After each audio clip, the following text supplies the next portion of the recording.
are your future plans? ستراها إن شاء الله في الإعلام وستسمع عنها.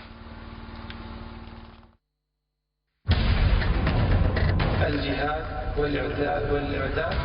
A plane crashed into the World Trade Center. People who knock these buildings down will hear all of it soon.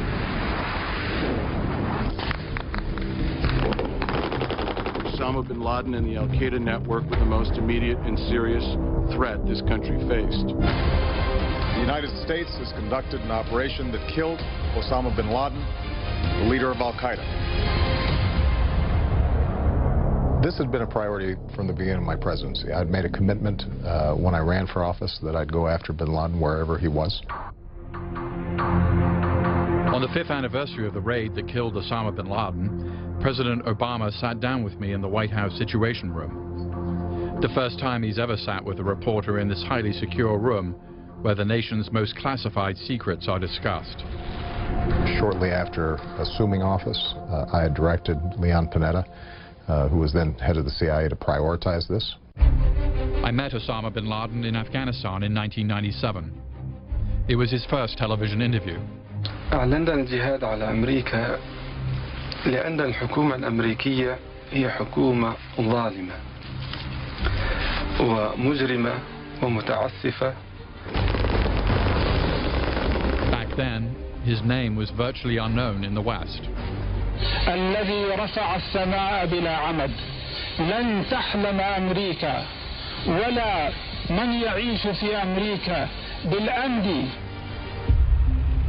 After 9/11, bin Laden went into hiding, eluding an intense manhunt. Then, a breakthrough. In 2010, the CIA tracked a Pakistani man known as the Kuwaiti to this compound in Abbottabad, Pakistan, home to a top military training academy. The CIA linked the Kuwaiti to bin Laden after piecing together a range of information, including interrogation of members of al-Qaeda. We had seen our intelligence slowly build a case that a high-value target was at Abbottabad. We could not definitively say it was bin Laden, but there were couriers who we knew were associated with bin Laden. Clearly something was going on. Surveillance showed a family living there who rarely left the property. Among them, one man who stood out. They called him the Pacer. Why did they call him the Pacer? He would walk around the inside of the compound just to get a little exercise. And so he paced around the compound. It was reminiscent of other opportunities I had in previous years to observe somebody who we thought was bin Laden. He has I think, a very distinctive look. He's tall, lanky, and his gait was very deliberate. And so it was something that had struck me that when I saw it, they call it instinct or whatever, I said, yeah, I think that's him. But they could never get a good indication of whether or not it was in fact bin Laden. The CIA had another problem. If it was bin Laden, how would they get to him? They turned to Admiral William McRaven, commander of Special Operations Forces. Admiral McRaven has never given these details on the planning and execution of the raid until now. As soon as you hit the ground, you became vulnerable. So as I looked at the compound and the distance between Afghanistan and the compound, it became pretty quickly it became apparent to me that we were going to need to fly directly to the target. It was risky, but it was doable, especially since the elite SEAL Team 6 would carry out the mission. The Pakistanis knew nothing about it. No one really knew if bin Laden was actually there, but the time had come to act. What did you feel about the evidence? Well, as is always the case in intelligence, it wasn't complete. We couldn't confirm. Exactly 5 years ago today, you were here having the final meeting about the decision. Secretary Gates gave some advice, Vice President Biden, Secretary Clinton. What did they say? How did you process that? What was clear from all my advisors was that the importance of getting bin Laden to defeating al-Qaeda was critical. The odds that it was bin Laden were probably 50-50. There was some dispute even within the intelligence agency, but there was good reason to think it might be him. Part of my thinking was shaped by the extraordinary confidence I had in our special forces and Bill McCraven, who was heading up our special forces, and we had done run-throughs of what the operation would look like, and I felt that we had not obviously in any way eliminated the risk, but we had managed the risk as best we could. And after the discussions with the principals, it was clear to me that this was going to be our best chance to get bin Laden, that if in fact we did not take the action, that he might slip away and might be years before he resurfaced. We knew that it was going to cause some significant blowback within Pakistan, and that if it wasn't bin Laden, probably the costs would outweigh the benefits, and you know, we would lose face internationally, because there was probably going to be a lot of difficulty keeping it secret once the operation started. But having weighed all that, I thought about the 9/11 families who I'd met, and their continuing pain and sense that it was important for us to bring him to justice. And I thought about the fact that during that time we were still monitoring on an ongoing basis plots that were being developed by al-Qaeda, and the importance of us being able to reduce those threats. And at that particular meeting, the last meeting, he sat through and listened to everything, and then asked each and every one of us to tell him what he should do. And so I went through a thorough rehashing of what we'd heard and how I evaluated it, and then concluded that I thought he should take action. And by action, meaning the SEAL raid? Yes, I recommended the SEAL raid. The President recognized that this was not a slam dunk. But some of your top advisors were saying, don't do the raid. Well, I think it's important to note that everybody thought getting bin Laden was important. There were some who thought we should develop more intelligence and take the risk of an additional month or two of intelligence gathering to get a sense as to whether we could confirm it. The problem there was that we had no idea what might be underneath the compound, whether in fact at some point the individual we were targeting might slip out.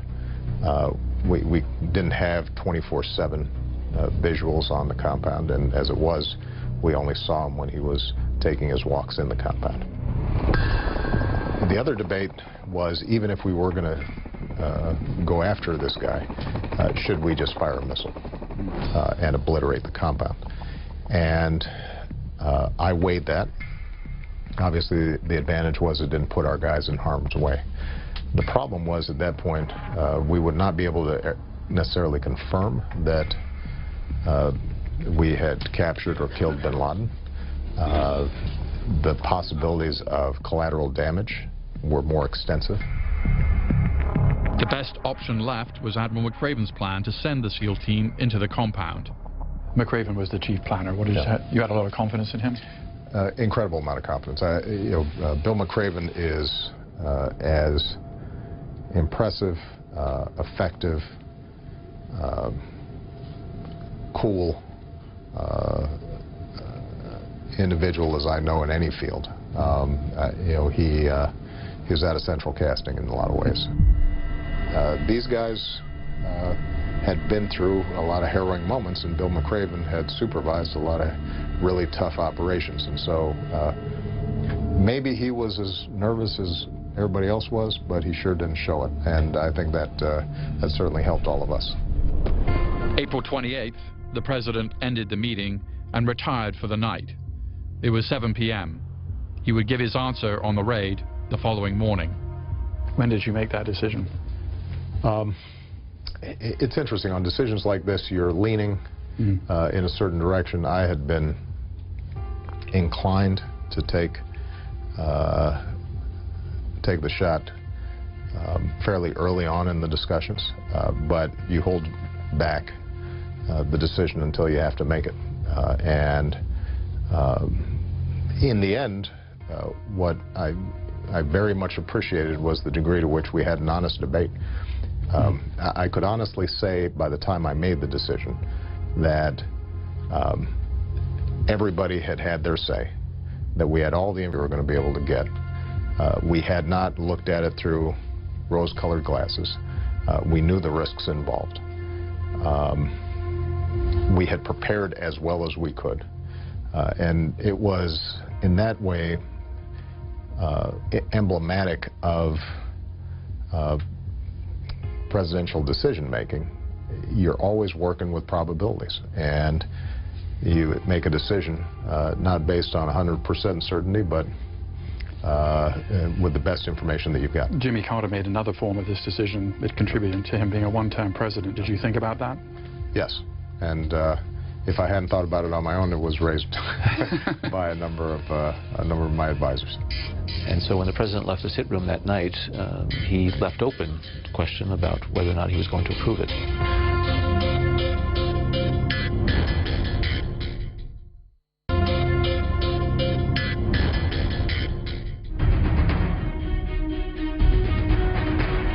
Friday morning, April 29th, and the president had made his decision. It was a go. He met quickly with his counterterrorism advisor, John Brennan, Deputy National Security Advisor, Dennis McDonough, and National Security Advisor, Tom Donnellan. Tom, Dennis, and I met with the president as the president was ready to take off. We all agreed that the intelligence was solid and sound. It wasn't dispositive of bin Laden's presence there. The operational plan was solid and sound, and that this was the best opportunity we had ever had. You really look at the president and his national security team, the decisions they had to make with incomplete intelligence. Regardless of what your politics are, you would have been incredibly proud of the way the president and his national security team kind of handled this very, very difficult and ambiguous situation. There was never any discussion about politics and whether or not the decision the president may or may not make, how that would affect his political career. At least certainly I never saw any of those in the Situation Room. The SEAL team was ready, but weather conditions would delay the start of the mission. There was some low-lying fog in some of the valleys that we knew we'd be flying through. And while it wasn't a huge problem, I knew that if we waited till Sunday, we would be in a little better position to go ahead and conduct the operation. And I didn't want to rush to failure on the thing. So the raid was set for Sunday.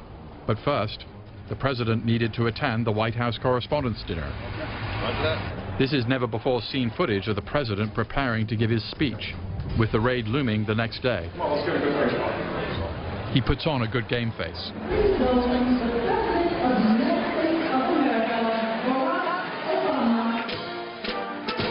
Poking fun at Donald Trump. You fired Gary Busey. And these are the kind of decisions that would keep me up at night.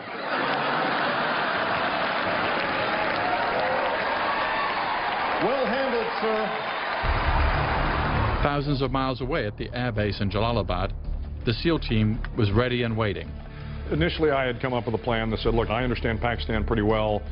If really everything goes south on us, we could probably have figured a way to get out in a manner that would not have been kinetic. We wouldn't have had to have gotten into a large firefight. But at one point in time, the president cautioned me, correctly so, and then directed me to have a plan to fight our way out if we had to.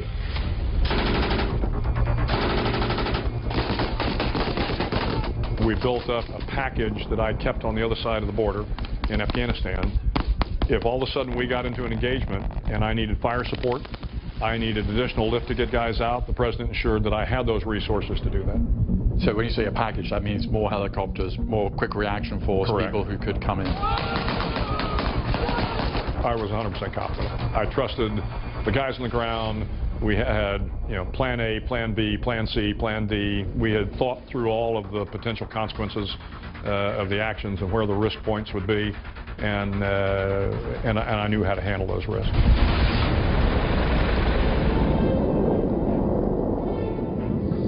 We moved out on Sunday. And there was no moon that night? There was no moon that night. And the electricity was off in Abbottabad? Right. Now, obviously, we had planned it to have no moonlight. That was part of the mission. We wanted to come in under darkness. We did not plan to have the electricity off. The mission was underway.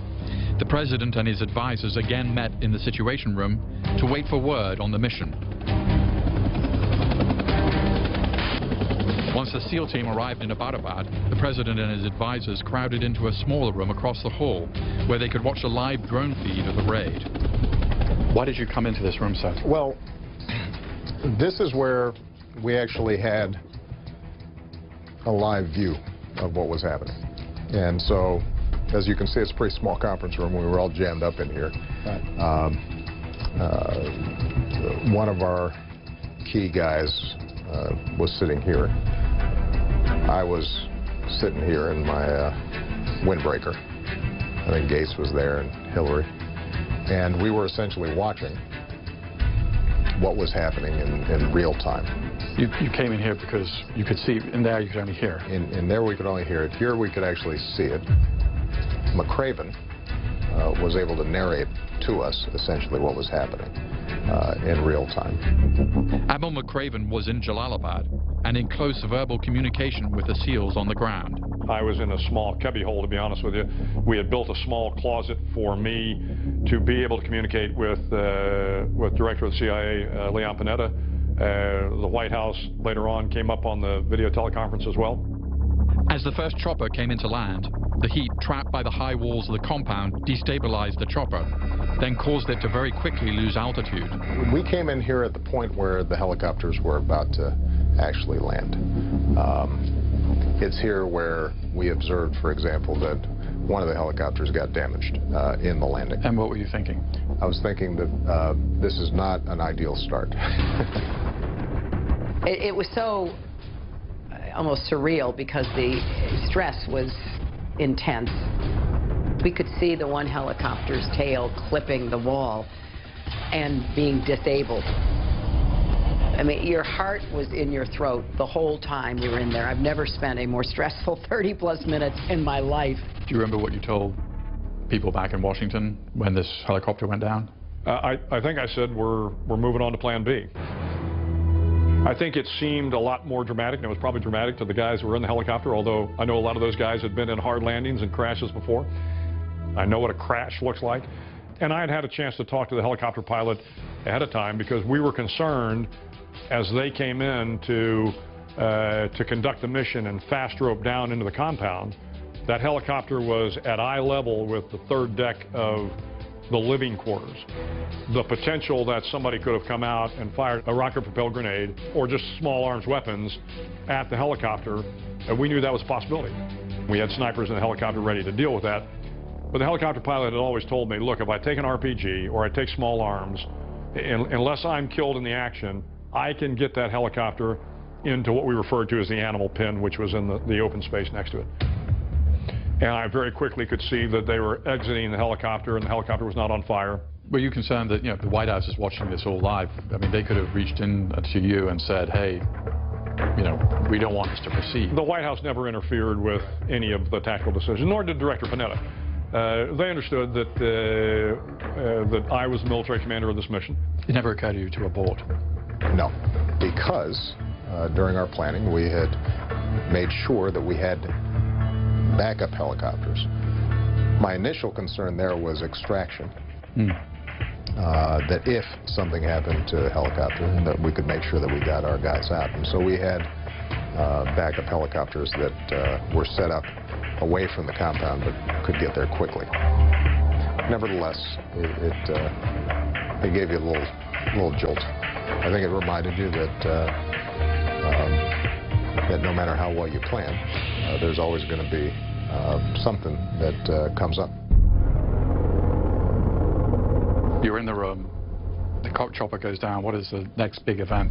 that you're... Well, at that point you can see folks going into the building.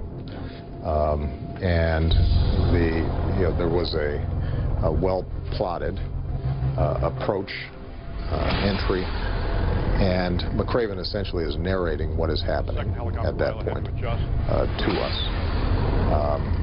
There was immediately some fire,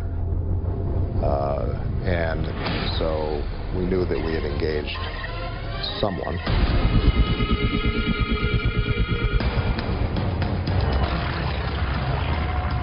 The first helicopter went down, but the mission continued. Despite the setback, the SEAL team kept moving.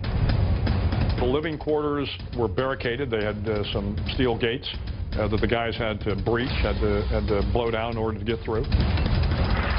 The guys on the outside swung through initially. What appeared to be a door turned out to be a false door. So the compound had actually been built with the express purpose of protecting bin Laden in ways that we were not able to detect ahead of time. We assumed that there would be some booby traps. We assumed that the whole place actually could have been loaded with explosives. We had seen this a number of times in Iraq where an entire compound was set to detonate if Allied forces came in. So they had to come through another entrance. They all kind of collectively got together and then moved accordingly up the 3 flights of stairs to get to where bin Laden was on the 3rd deck. They moved up. They obviously engaged one of the facilitators on the bottom floor. Bin Laden's son came moving very quickly down. He was killed, I think, on the 2nd deck. And then as they moved up to the 3rd level, the first operator coming up saw bin Laden peeking out through the door. And as he and I talked later, he said, I knew immediately it was bin Laden. And again, you have to understand, it was dark inside the house. The operators are wearing night vision goggles, so your view is not perfect. It's not like daylight. It's very good, but it's not perfect. Your adrenaline is pumping. You've just come up 3 flights of stairs. You've had to engage a couple of combatants, and now all of a sudden you get to the top of the stairs, and there bin Laden is. And the operators did what they, again, had planned to do, which was they flowed into the room as a normal practice. At that point, once that engagement took place, it was fairly quick where we hear that they may have bin Laden. How was that communicated? Well, there's a code name that is used. I got the code word Geronimo back, but it took me a minute to wonder whether or not Geronimo meant we had captured bin Laden or we had killed bin Laden. So when the word came across from the ground force commander and he said, for God and country, Geronimo, Geronimo, Geronimo. So I had to go back and ask the question, was Geronimo EKIA, enemy killed in action? And the word came back that, yes, Geronimo EKIA. Everybody sitting around this table had been through the ups and downs of any wartime situation. It's interesting the degree to which nobody cheered or nobody high-fived because we couldn't be sure at that point. You said we got him? I said, I think we got him. But right now, let's get you guys home. Frankly, I'm watching the clock, and I am watching what is going on around the compound. Of course, by this time, we have a helicopter that's down in the compound. The Pakistanis, we know, are beginning to realize something is happening in Abbottabad, and you can begin to see them trying to figure out what best to do. The SEALs were now trying to get out before the Pakistani military could respond. We began to receive word that the operators had gone down to the 2nd floor and now all of a sudden found this kind of treasure trove of hard drives and documents, and so they were trying to pull all this information. So as 30 minutes turned into 35 and 40, and I think we were finally on target by the time we actually got off target, about 48 minutes. After about 40 minutes, I was getting a little bit anxious, probably because I just didn't want to be too long on target. And at some point in time, I relayed to the ground force commander, hey, get everything you can, but it's time to wrap this up and get out of Abbottabad. And they did. They destroyed the high-tech stealth Black Hawk that crashed and took bin Laden's body, along with everything else they gathered at the house, and took off on one of the backup helicopters. Something that doesn't get enough attention is when they blew the helicopter, not sure of exactly what the consequences would be. The SEALs took the time to bring all the women and children out of the compound behind a back wall as far from the helicopter being blown as possible. Admiral McCraven was on video link with the White House when the helicopters landed in Jalalabad. As the helicopters were landing, at some point in time, the president asked me, he said, "Bill, can you confirm that it's bin Laden?" And I said, "Mr. President, I can't until I go visually ID the body." And the landing field was about 5 minutes or so from where I was positioned. So I left the video teleconference with the president and Director Panetta. We traveled over to the airfield. About the time I got into the hangar, the guys had landed. They'd offloaded the body, brought it into the hangar. I unzipped the body bag, took a look at bin Laden. Obviously, he didn't look terrific. He had two rounds in his head, and his beard was a little shorter. But we had several photos, and as soon as you pulled the photo close to the face, it was immediately obvious that it was bin Laden. One of the interesting stories that comes out of this was I knew bin Laden was about 6'4". So as I removed his remains from the body bag, I looked at it, and there was a young SEAL standing nearby, and I asked the SEAL, I said, "Son, how tall are you?" He said, "Well, sir, I'm about 6'2". I said, "Good, come here. I want you to lie down next to the remains here." And he kind of gave me that look and said, "I'm sorry, sir, you want me to do what?" I said, "I want you to lie down next to the remains."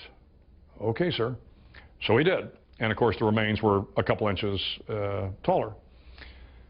I didn't think much of it at the time, but I came back to my headquarters, and I told the president, I said, "Mr. President, I can't be certain without DNA that it's bin Laden, but frankly, it's probably about a 99% chance that it is bin Laden." And then I told the president, I said, in fact, I had a young SEAL lie down next to him, and I knew he was about 6'4", and the remains were a little taller. And there was a pause on the other end of the video conference. And of course, by this time, we had bin Laden. The troops were back safely. The mission was, for all intent and purposes, over. And the president comes up on the video and he says, "Bill, let me get this straight. We had $60 million for a helicopter, and you didn't have $10 for a tape measure?" And it was one of those light moments in the middle of a very anxious time in our nation's history. And it was, again, kind of perfectly timed. It lightened a very tough moment and was the right thing to say. A couple of days later, the president presented me with a tape measure so that next time we did a mission like this, I'd be prepared. The raid was over, but the questions were just beginning, especially on the Pakistanis. Did they know bin Laden was hiding there for all those years? And 5 years later, are we safer?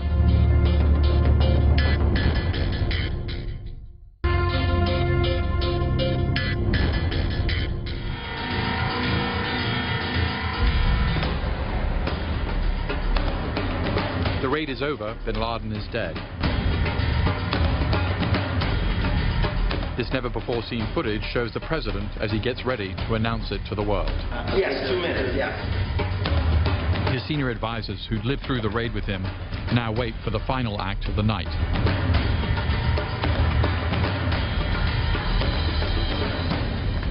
That's him.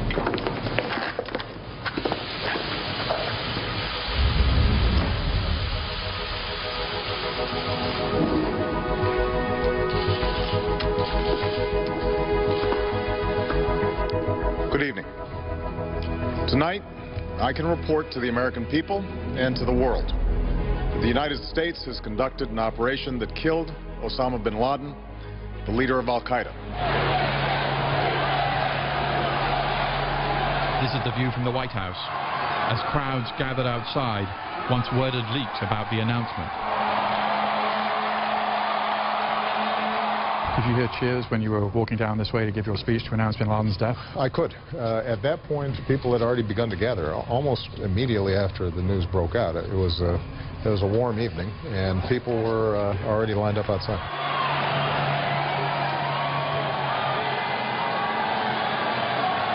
Thanks, Mr. President. Thanks. Excellent.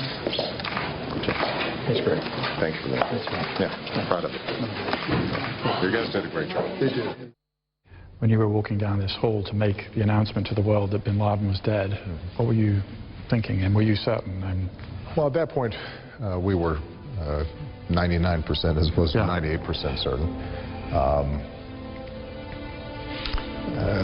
I was thinking about the families, the 9/11 families that I had talked to, that I had met with. I wanted to make sure that they knew that their government had stood by its promise, its commitment. I thought about the incredible special forces that had carried this out and their courage. I had a chance to visit them a little bit later, and what was striking was that unlike sort of Hollywood casting, a lot of them were in their 40s, gray-haired, and if you passed them on the street and they were wearing a baseball cap and a polo shirt, you'd think that they were just a dad who worked in an office somewhere. Did you ask any of them who took the shot? No. Did anybody volunteer? That's something that we don't discuss. Right.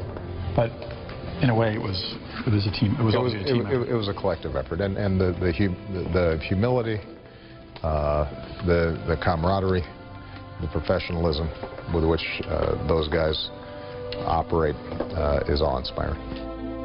I came here for a simple reason, to say thank you on behalf of America. This has been a historic week in the life of our nation.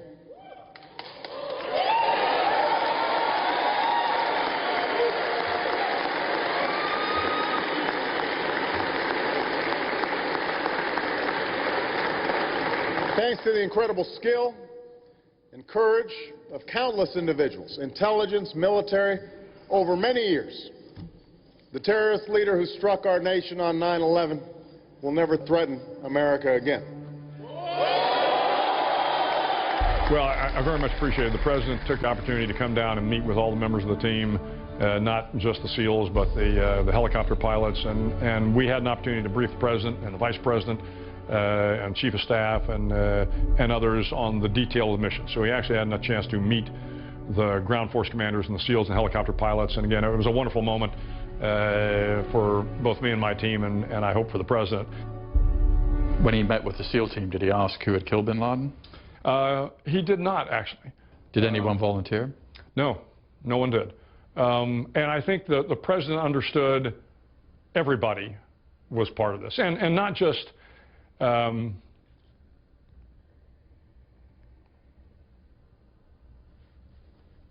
we cut this? It was everybody that has fought in the Iraq and the Afghanistan war after 9/11. I mean, this was why it wasn't important who killed bin Laden. I mean, this was an American effort, an allied effort, and I think the President understood that, and the members understood that. There may have been one person that pulled the trigger, but there were hundreds of thousands of troops behind this.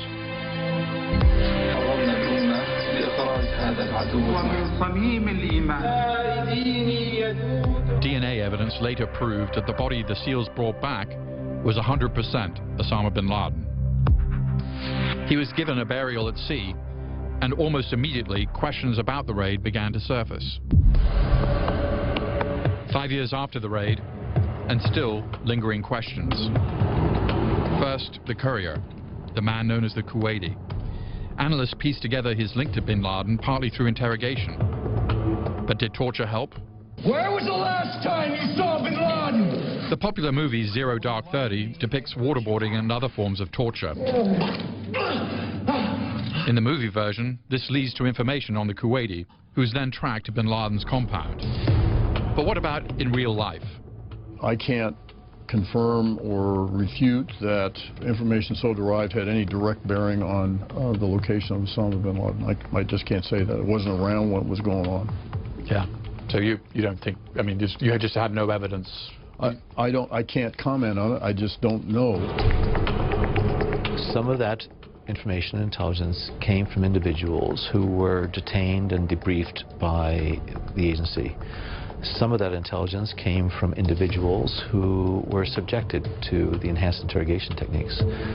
But as I have said before, you cannot determine cause and effect as far as they wouldn't have given up that information except for those EITs. Did torture lead to bin Laden? You know, I do not believe that torture was the key to us getting bin Laden. You can't argue counterfactuals. Essentially, you have a mosaic of intelligence threads that the IC, the intelligence community, was pulling on. Collectively, all that information led us to point A, point B, point C. What ended up being absolutely critical is hard to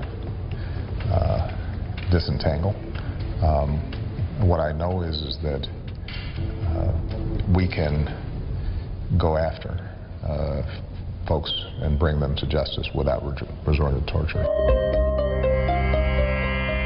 A Senate Intelligence Committee report found that torture did not lead to bin Laden. Another question, did the Pakistanis know?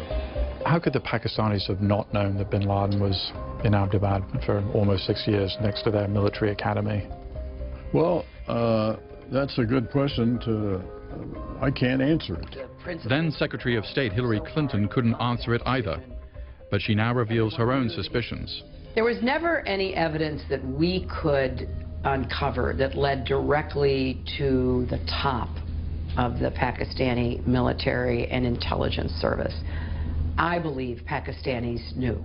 I believe Pakistanis, either in service or retired or both, knew. It is just too much of a coincidence, Peter, that that house, that unusual looking house, would be built in that community near the military academy, surrounded by retired military professionals. So no, we couldn't prove it, and believe me, we tried. We could not prove it, but I think that there are a lot of arrows pointing in that direction. A lot of people say that how could the Pakistanis not have known that bin Laden was in Abbottabad, so near their military academy? He was there for almost 6 years. What do you think? I think it's hard to say. Is there any evidence that they knew? There's no evidence that they knew, and I take them at their word. What is also true is that we have, in many ways, excellent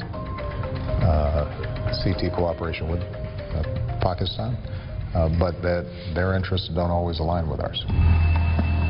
And what about the lights in Abbottabad that went out at just the right time, before the SEALs descended into bin Laden's compound? There are some out there that believe that we were clever enough to turn the electricity off. I can tell you that was not the case.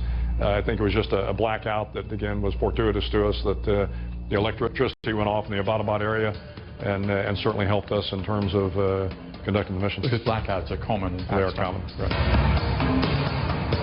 Another big question, were the SEALs ordered to kill bin Laden? A lot of people out there think that this was a straight kill mission. It was not. We had looked at the possibility that if bin Laden came out and his hands were up and we knew he didn't have a suicide vest on, the rules of engagement for the operators were if you get in there and you know categorically that he is not a threat, his hands are up in the air, and you can tell he does not have a suicide vest on, then you have an obligation to capture him. And we had a plan if we captured him. And perhaps the biggest unanswered question, why didn't bin Laden fight back? He knew someone was coming, and he had guns in his room. We can't read his mind, obviously, but why wouldn't he fight back? You know, obviously a lot of women and children in the area, so there is a potential that he was concerned about his family. And as evil as he might have been, he had a family, and so that is a possibility. Or maybe it was just the fact that He knew the Americans were coming, and or somebody was coming. He probably assumed it was the Americans, and that it was, and the game was over. As a SEAL yourself, you know, it must give you a certain satisfaction to know that the last thing he saw on this earth was a SEAL. Well, I'm sure he probably didn't know it was a SEAL, which was fine by us. But I think probably more importantly is the last thing he saw was an American. That's what's important. Hopefully, at that moment, he understood that the American people hadn't forgotten the some 3,000 people who he had killed.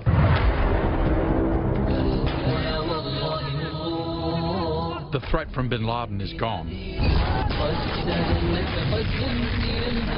But a new form of terror has emerged, sprung from the roots of Al-Qaeda. We are going for you, Barack Obama. Did the death of bin Laden matter?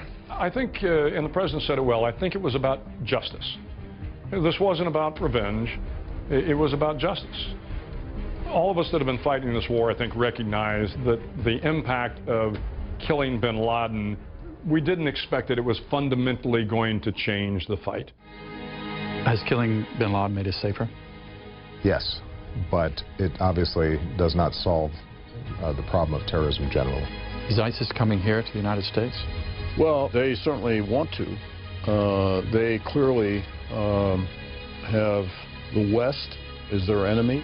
Do they have the capacity to do a Paris-style attack where 130 people were killed, or a Brussels-style attack where more than 30 people were killed? Yeah. Here in the United States? They do have that capacity, and that's something that we worry about a lot. The Paris-style attack, the Brussels-style attack is the challenge that we're going to continue to face. If you were to describe ISIS in one word, how would you put it? Evil. Opportunistic. Barbaric. Doomed. Overall, I think we can draw a lesson from the bin Laden raid that we've got really effective people and a government that knows how to do this. And as long as we operate from a position of confidence and strength and are true to who we are, groups like this or individuals like this can't defeat us.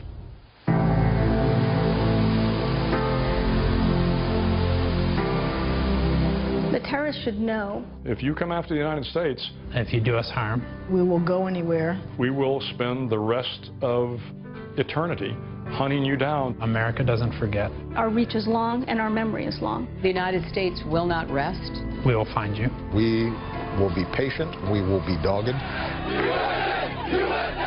But eventually justice will be done.